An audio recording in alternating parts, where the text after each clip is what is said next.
The title, The True Meaning Behind the Number 666 and the Mark of the Beast, promises to unveil the deeper, perhaps misunderstood, significance of two of the most infamous and feared symbols in biblical prophecy. To address this comprehensively, the script must undertake the following tasks. Explain 666. Delve into its biblical origin, specifically Revelation, and explore its various historical and theological interpretations. Explain the mark of the beast. Define what it is presented as in Scripture, its intended function, and how it relates to the number 666. Uncover the true meaning. Move beyond literal, often sensationalist, readings to explore the historical context, numerological significance, gematria, and underlying theological messages these symbols convey about good, evil, and the nature of ultimate allegiance. Part 1. As the flickering flame of a solitary candle dances in the hushed stillness, casting long, shifting shadows across ancient texts, we are drawn into a realm where the sacred and the enigmatic intertwine. For centuries, a number has whispered through the annals of history, a chilling cipher, often invoked with dread, 666. It conjures images of apocalyptic beasts, global control, and an inescapable mark that forever seals one's destiny. But what if the pervasive fear surrounding this number and the dreaded mark of the beast has obscured a deeper, more profound truth? What if our modern interpretations, fueled by sensationalism and speculation, have missed the original, urgent message intended for those who first heard these prophetic words?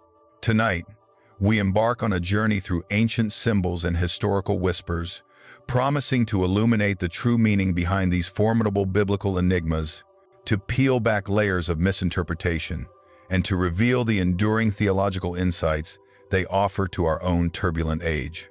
Part 2. The Emperor, the Dragon, and the Exiles. To truly grasp the essence of 666 and the mark of the beast, we must first transport ourselves to the crucible of the late 1st century AD. The Book of Revelation, penned by John while exiled on the island of Patmos, was not a cryptic puzzle box for distant generations, but a letter of hope and warning to 7 struggling churches in Asia Minor. These nascent Christian communities found themselves under immense pressure, caught between the pervasive paganism of the Roman Empire and the burgeoning Jewish diaspora. The imperial cult demanded worship of the emperor, a direct affront to the monotheistic faith of Christians and Jews. Refusal often meant economic hardship, social ostracization, and even martyrdom. This was a world steeped in symbolism, where political dissent often hid beneath layers of coded language to evade the watchful eye of imperial authorities. Prophetic literature, especially apocalyptic texts like Daniel and Ezekiel, often employed fantastic imagery: beasts rising from the sea, multi-headed dragons to represent earthly empires and their oppressive rulers. John, writing in this tradition, was not merely painting grotesque monsters. He was offering a profound critique of power and a vision of divine justice to a people facing persecution. Unmasking the beast and its number. Our quest for understanding leads us directly to Revelation 13, the heart of this mystery. Here, John describes 2 beasts. The first, rising from the sea, possesses characteristics of a leopard, bear, and lion, echoing the beasts of Daniel's prophecies, representing powerful empires. It is given authority by the dragon, Satan, and demands worship.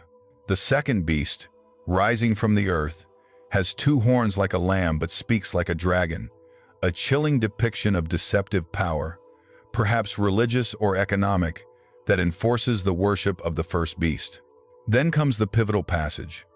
Also it causes all, both small and great, both rich and poor, both free and slave, to be marked on the right hand or the forehead, so that no one can buy or sell unless he has the mark, that is, the name of the beast or the number of its name.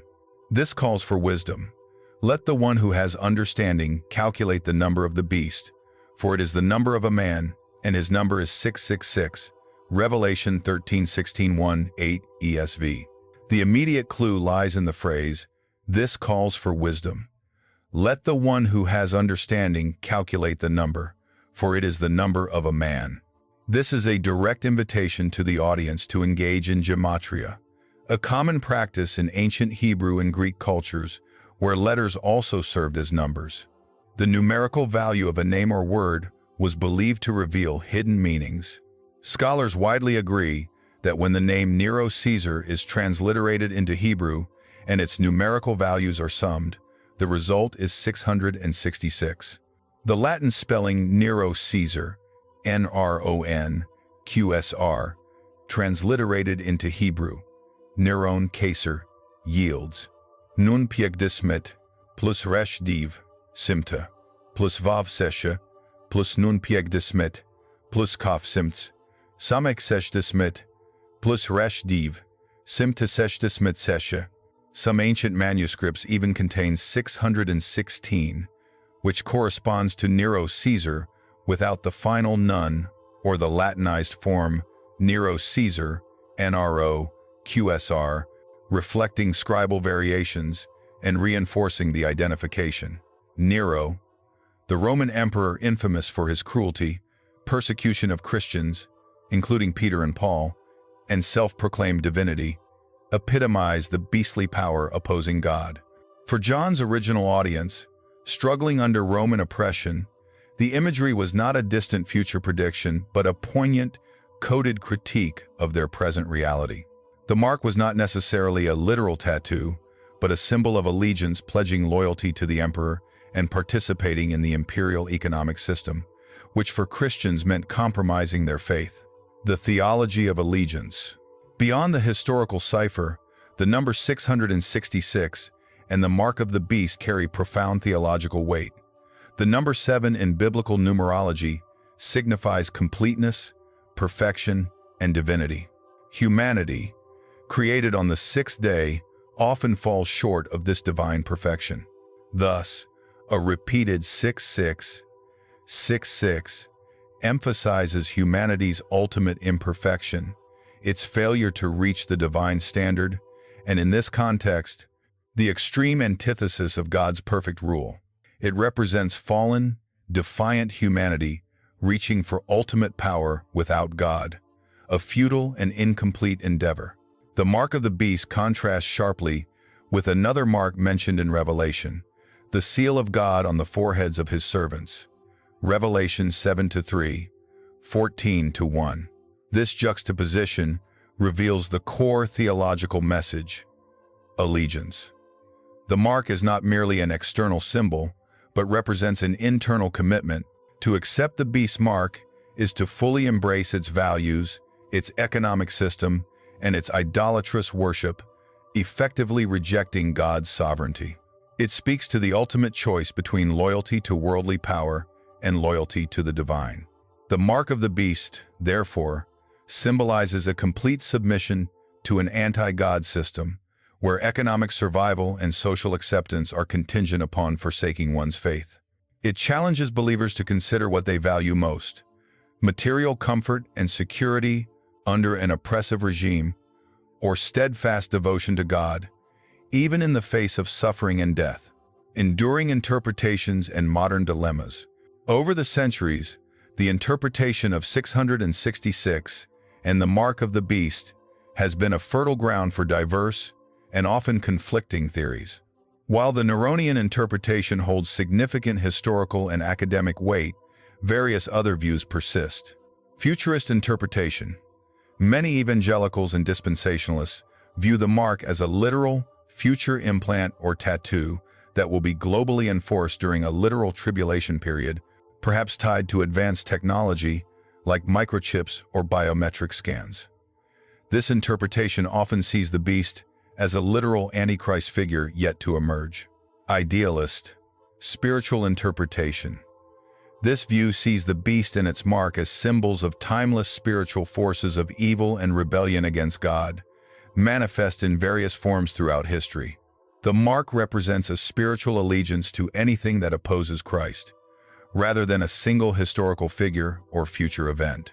Preterist interpretation, partial or full. This perspective suggests that most or all of Revelation's prophecies, including the beast and its mark, were fulfilled in the 1st century, primarily through the Roman Empire and its emperors like Nero or Domitian. The Neronian gematria aligns strongly with this view. The debates highlight the challenge of interpreting apocalyptic literature, which often blends historical context with timeless spiritual truths. While modern theories often focus on specific technologies or political figures, the enduring core message remains a call to discern between divine authority and human rebellion, between allegiance to God and allegiance to worldly systems that demand ultimate loyalty. Part 3. Our journey through the ancient world and the profound depths of revelation has revealed that the number 666 and the mark of the beast, far from being mere symbols of abstract future horror, were urgent, coded messages of hope and warning to a persecuted church. They unmasked the oppressive power of the Roman Empire, embodied in figures like Nero, and exposed its demands for ultimate allegiance. The mark was a tangible symbol of compromise, a stark choice between the economic necessities of an empire and the unwavering fidelity to the Creator. Yet, as the candlelight continues to cast its gentle glow, we must ask ourselves, has the spirit of the beast truly vanished, or does it merely wear new masks in every generation? Does not every age present its own allurements, its own systems that subtly demand our ultimate allegiance, tempting us to compromise our deepest convictions for comfort, status, or security?